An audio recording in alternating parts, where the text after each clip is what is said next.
जब यीशु लौटे तो लोगों ने उनका स्वागत किया, क्योंकि सभी उनकी प्रतीक्षा कर रहे थे।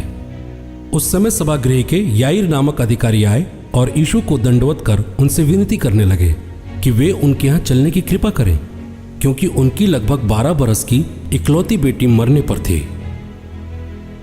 वे उनके साथ चले तो रास्ते में भीड़ चारों ओर से उन पर गिरी पड़ती थी। एक स्त्री जो 12 बरस से रक्तस्राव से पीड़ित थी और उसे कोई भी स्वस्थ नहीं कर सका था, उसने पीछे से आकर यीशु के वस्त्र के सिरे को छू लिया और रक्तस्राव उसी समय बंद हो गया। यीशु ने पूछा, किसने मेरा स्पर्श किया? सबके इनकार करने पर पतरस बोले, गुरुवर, चारों ओर से लोग आपको घेर लेते हैं और आप पर गिरे पड़ते हैं। यीशु ने कहा, किसी ने अवश्य मेरा स्पर्श किया। मैंने अनुभव किया कि मुझसे शक्ति निकली है।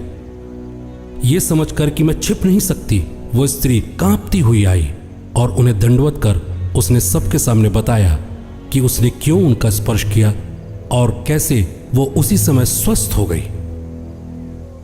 यीशु ने उससे कहा, बेटी, तुम्हारे विश्वास ने तुम्हें चंगा किया है, शांति से जाओ। यीशु ये कह ही रहे थे कि सभागृह के अधिकारी के यहां से आकर कोई यह कहने लगा, आपकी बेटी मर गई है, अब आप गुरुवर को कष्ट न दीजिए। किंतु यह सुनकर यीशु ने उनसे कहा, डरिए नहीं, बस विश्वास कीजिए, वो चंगी हो जाएगी।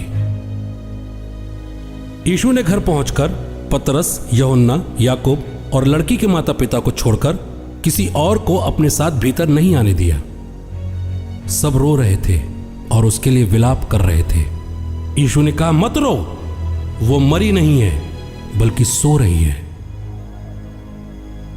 वे उनकी हंसी उड़ाने लगे, क्योंकि वो जानते थे कि वो मर गई है। यीशु ने लड़की का हाथ पकड़कर पुकारा और कहा, बच्ची, उठो। उसके प्राण लौट आए और वो तुरंत खड़ी हो गई। यीशु ने उसे कुछ खिलाने को कहा। उसके माता पिता चकित रह गए, किंतु यीशु ने आदेश दिया कि वे इस घटना की चर्चा किसी से नहीं करें।